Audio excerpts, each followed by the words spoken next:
మూసీ పర్యాటక ప్రాంతంలో పర్యటించిన బీఆర్ఎస్ బీజేపీ నేతలు ఏం పరిశీలించారని ప్రశ్నించారు. గుజరాత్లోని సబర్మతి నదికి హైదరాబాద్ మూసీ నదికి ఓ న్యాయమా అంటూ ప్రశ్నించారు. హైదరాబాద్ అభివృద్ధిని ఎందుకు అడ్డుకుంటున్నారని తీవ్ర స్థాయిలో ఫైర్ అయ్యారు.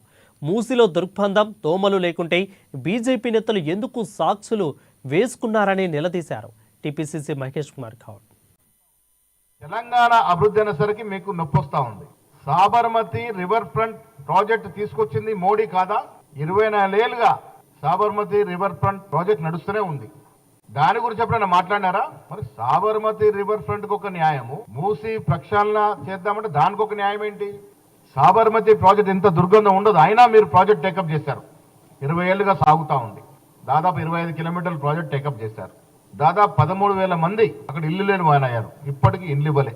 మా ప్రభుత్వము బీదవారు కట్టుబడి ఉంది కాబట్టి మూసీ నది పరివాహక ప్రాంతం గాని ఆ చుట్టుపక్కల వారు ఎవరైనా నిరస్త్రాయులు అయితే వారికి డబుల్ బెడ్రూమ్ ఇచ్చి ఆదుకుంటాము.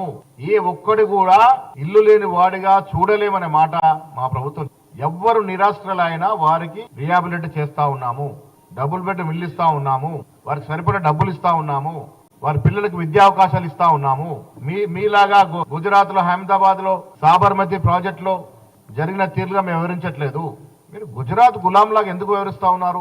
వీళ్ళ నొప్పంతా హైదరాబాదు ముఖ్యమంత్రి గారు చెప్పినట్టుగా దేశంలో నగరాలు కాదు ప్రపంచ నగరాలతో పోటీ పడుతుంది అన్న తర్వాత వీరికి నొప్పి మొదలైంది. ఎక్కడ గుజరాత్ కి పోటీ వస్తుందో తెలంగాణ అనే భయంతో మోడీ కాళ్ళకి అడుగులకు మడుగులు నొక్కి ఈ నాయకులు తెలంగాణ అభివృద్ధిని అడ్డుకుంటా ఉన్నారు. ఇది స్పష్టంగా కనబడతా ఉంది. తెలంగాణ అభివృద్ధి కాకూడదు, దక్షిణ భారతదేశంలో ఏ పట్టణం అభివృద్ధి కాకూడదు. గుజరాత్ కి గులాం లాగా ఎందుకు పనిచేస్తా ఉన్నారు? మీరు తెలంగాణ ప్రజల ఓటుతో గెలిచినారు. వీళ్ళ తెలంగాణ మంత్రిగా ఉన్నారు.